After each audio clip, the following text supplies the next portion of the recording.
Dalawang Jesus ang nakatayo sa inyong harapan. Sigaw ng pinuno sa gitna ng hukuman. Sino ang ibig ninyong aking palayain dito? Si Jesus Barabas ba na naghasik ng dugo't gulo? O si Jesus na tinatawag ninyong Kristo? Si Barabas ang sigaw na dumagundong sa madla, ipako sa krus, ang hatol na walang awa. Bakit siya? Wala naman siyang kasalanan. Habang ako'y takas sa tiyak na kamatayan.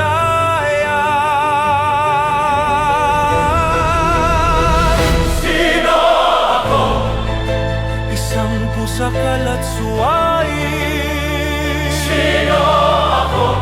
Nasa kasamaan ay naging hiling. Ngayon ang sala ko'y kanyang sasaluhin. Bibigyan ng laya, kadena'y puputulin. Ako si Jesus Barabas, ang anak ng Ama. Ngunit sa dilim at dusa ako'y nagmula. Malupit na makasalanan, di dapat patawarin. Bakit ang buhay ko ang piniling sagipin? Ako si Jesus Barabas, kamatayan ng hatol. Ngunit sa krus na iyon, ibang nakagapos. Sa araw ng pagtubos, batas ay may hinihingi. Dalawang kambing ang alay, sa dambanay pinipili. Ang isa ay papatayin upang dugo'y dumanak. Ang isa ay palalayain, sa ilang ay itutulak. Si Jesus ang kordero, sa krus ay inialay. Ako ang pinalaya, makasalanang nabuhay. Dalawang Jesus sa araw ng paglilitis. Ang banal ay nagdusa, ang suwail ay luminis. Sino ako? Isang pusa kalat suwail. Sino ako? Nasa kasamaan ay naging hiling. Ngayon ang sala ko'y kanyang sinalot inako. Kahit na ang parusa ay para dapat sa akin at sa inyo.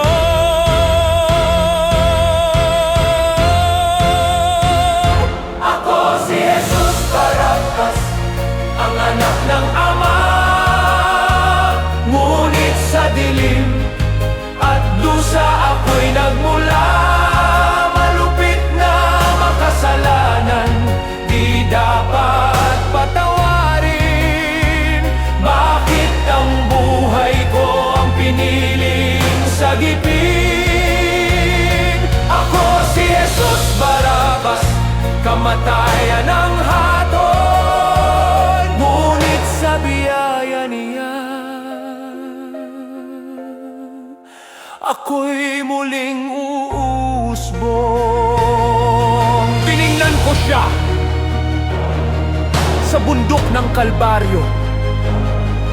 Ang tinik sa kanyang ulo ay para dapat sa akin. Ang pako sa kamay, ang sibat sa kanyang puso. Diyos ko, patawad. Ako ang dapat na patayin.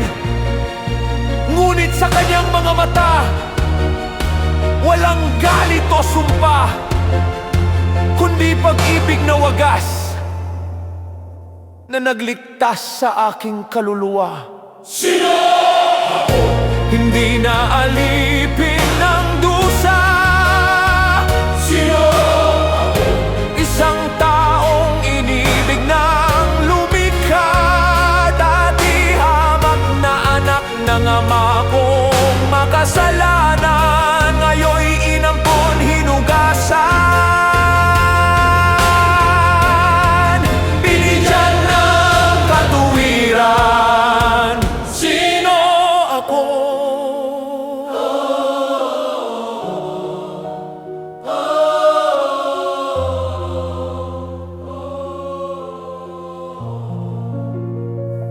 Sino ako?